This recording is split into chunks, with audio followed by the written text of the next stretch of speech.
Time defending Stanley Cup champion Tampa Bay Lightning are ready to begin the second half of the season, and Adam Denker of Locked On Lightning is here to tell us what to expect. You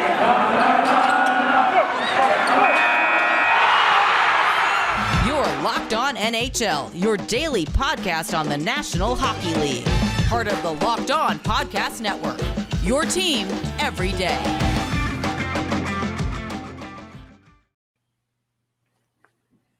All right, welcome to the Monday edition of the Locked On NHL podcast. Gil Martin, glad to be with you, and thank you for making Locked On NHL your first listen of the day. We are free and available on all platforms. A familiar face to those of you who watch and listen to this podcast regularly, Adam Denker of Locked On Tampa Bay Lightning is with us. And Adam, how was your weekend? It's been a good weekend, pretty relaxing. Have to say, as much as us as podcast hosts hate not having a game on, it's kind of refreshing to kind of, have our own little all-star break where we get to refuel and get ready for what's going to probably be a crazy second half. Yeah, it's going to be an interesting stretch drive. A lot of teams very close together right now in the Atlantic Division. And I guess one question I wanted to ask you, how important is it to the Lightning to finish in first place, or after winning back-to-back Stanley Cups, are they like, hey, if we come in second, if we come in third, as long as we're ready for the playoffs, everything's okay?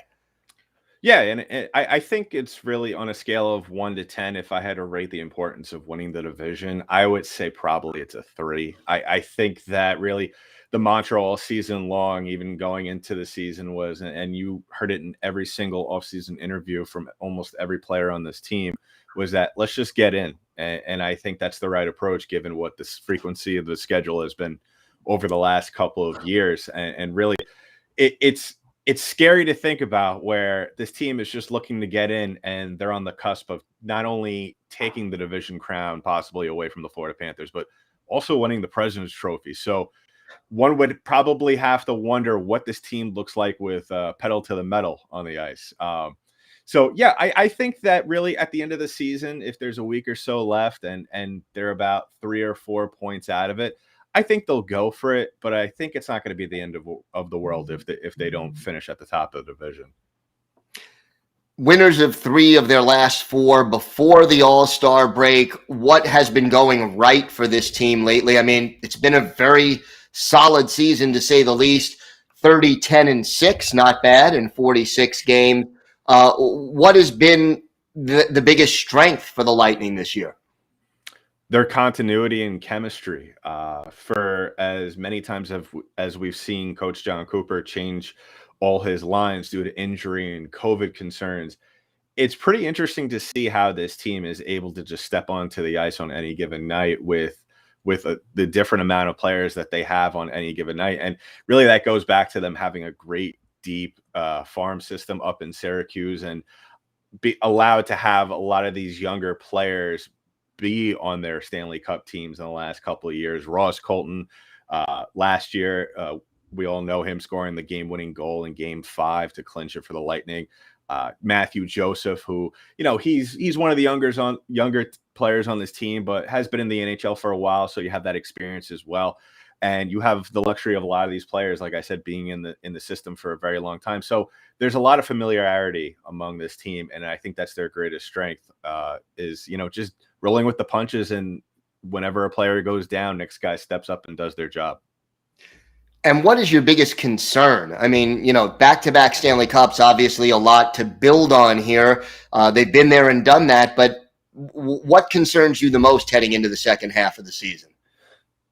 I would have to say probably the fatigue. It's definitely in the back of everybody's mind that closely follows this team, and I'm sure that the players think about it to a certain extent. I'm sure Coach John Cooper thinks about it to a certain extent, especially with Andrei Vasilevskiy, even though he's still very much a young player by NHL standards. You have to imagine what these last 2 cup runs probably have had, what kind of toll they've had on his body. Coach Cooper likes to play Vasilevskiy around probably the 60 game mark. We might see him to start pull back on the reins as we get into the end weeks of the season. Right now, he's looking great by all means. But yes, you would have to imagine, even from top to bottom, even on the defensive side of things, you would imagine with Victor Hedman, Ryan McDonough, who has a ton of miles on him, you have to worry just a little bit about the fatigue factor. So I wouldn't be surprised in the coming weeks if you see some guys just get some nights off. As long as they're winning games, I wouldn't have a problem with it whatsoever. Talk to me a little bit.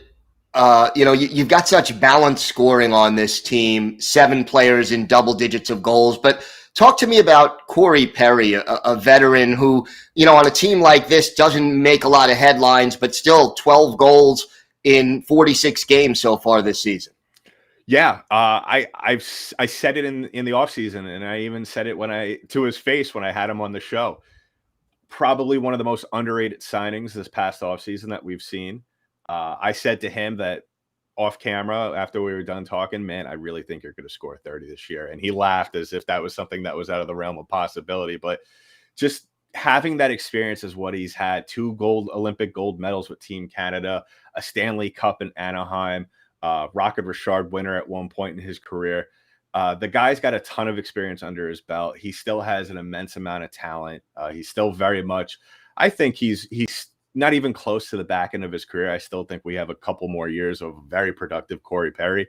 Really depends on where he is, if he decides to stay in Tampa or he decides to go somewhere else. I really think that he has just been an immense part of this team in terms of their long-term success, whether it's in the goal scoring, like you said, 12 goals this season and a lot more to come. I just think his presence on the ice and around some of these players, we've seen a little bit of an uptick in scoring from Pat Maroon this year, which when I say an uptick, I mean 4 goals as opposed to maybe 2. But just having that continuity between them from their old days in Anaheim, and then you have Pierre-Edouard Bellemare on that line with them as well, and just having the ability and flexibility to put Perry on any line at any given time, at any given point in the game, has been huge for this team. Like I mentioned before, with the COVID concerns and the injuries. So really, he has just been at sometimes a godsend. Even if he's not around the puck, his presence definitely is giving this team a lot of time and opportunities to stretch the ice out, and it's translated into goals and wins. Thursday is when the Bolts return to action. A possible Stanley Cup preview with the Colorado Avalanche, one of the best teams in the West. How are you looking at that game? I know it's a few days off, but should be a good one. Yeah, I always love to watch the Lightning play games like that against teams like Vegas. They just recently played against them. What a fantastic game those two teams had. And yes, another Stanley Cup potential final matchup against the Colorado Avalanche. Ironically enough, my co-host, as some of maybe our listeners or people watching on YouTube know, my Locked On NHL co-host on Thursdays is none other than Chris Masilli of Locked On Avalanche, which unsurprisingly enough, we have not spoken at least once about the matchups this year between our two teams, and expect probably maybe some jabs being thrown on Thursday's edition of Locked On NHL. But yeah, I'm excited. Just a ton of talent on that team. On both teams on that ice on Thursday. And really, we just have the All-Star break here and the All-Star game, and we talk about all the talent that's on the ice at any given point. But I mean, you look at these two teams, and one could make the case that these are both All-Star teams as well. Adam, why don't you tell our viewers and our listeners where they could find you on social media and where they could find the podcast? They can follow the 2-time defending Stanley Cup champions podcast, LO_Lightning on Twitter, as well as Locked_Lightning on Instagram. Give us a follow on YouTube, and we are available wherever podcasts are distributed.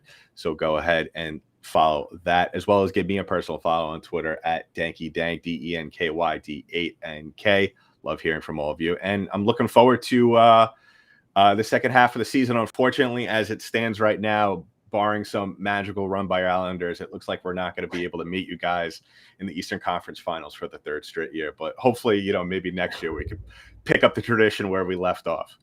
I was hoping the 3rd time was the charm, but hey, like you said, maybe next year. Adam, thanks. Always a pleasure. Always a pleasure, Gil.